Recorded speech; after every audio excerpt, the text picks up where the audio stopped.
Praise the lord. Andhra క్రైస్తవ కీర్తనలో నుండి 377వ కీర్తన.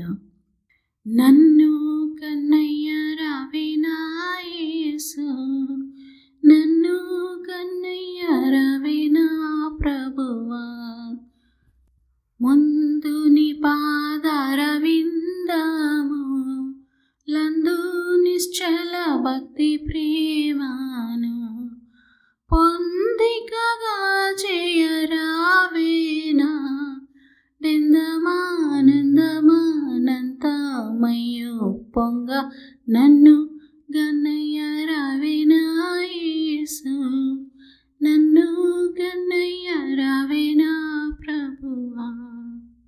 హద్దులేనట్టి దురాశల నవివేకినై కుడియాడితి, మొద్దులతో నింక కూటమి వద్దయ్యా వద్దయ్యా వద్దయ్యా తండ్రి, నన్ను గన్నయ్య రావినా యేసు, నన్ను గన్నయ్య రావినా ప్రభువా. కీర్తనల గ్రంథము నుండి 29వ కీర్తన. దావీదు కీర్తన. దైవపుత్రులారా, యెహోవాకు ఆరోపించుడి, ప్రభావ మహాత్యములను యెహోవాకు ఆరోపించుడి. యెహోవా నామమునకు చెందవలసిన ప్రభావమును ఆయనకు ఆరోపించుడి.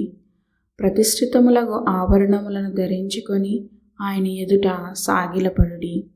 యెహోవా స్వరము జలముల మీద వినబడుచున్నది, మహిమగల దేవుడు ఉరుము వలె గర్జించుచున్నాడు. మహాజలముల మీద యెహోవా సంచరించుచున్నాడు. యెహోవా స్వరము బలమైనది, యెహోవా స్వరము ప్రభావం గలది. యెహోవా స్వరము దేవదారు వృక్షములను విరుచును. యెహోవా లెబనోను దేవదారు వృక్షములను ముక్కలుగా విరుచును. దూడవలే అవి గంతులు వేయినట్లు ఆయన చేయును. లెబానోను షిరియోనును గురుపోతు పిల్లవలే గంతులు వేయినట్లు ఆయన చేయును. యెహోవా స్వరము అగ్నిజ్వాలలను ప్రజ్వలింపచేయుచున్నది. యెహోవా స్వరము అరణ్యమును కదిలించును. యెహోవా కాదేశు అరణ్యమును కదిలించును. యెహోవా స్వరము లేళ్లను ఈనజేయును, అది ఆకులు రాల్చును. ఆయన ఆలయములో నున్నవన్నీయు ఆయనకే ప్రభావం అనుచున్నవి. యెహోవా ప్రళయ జలముల మీద ఆసీనుడాయను. యెహోవా నిత్యము రాజుగా ఆసీనుడై ఉన్నాడు. యెహోవా తన ప్రజలకు బలమును అనుగ్రహించును. యెహోవా తన ప్రజలకు సమాధానము కలుగజేసి వారిని ఆశీర్వదించును. ఆమెన్.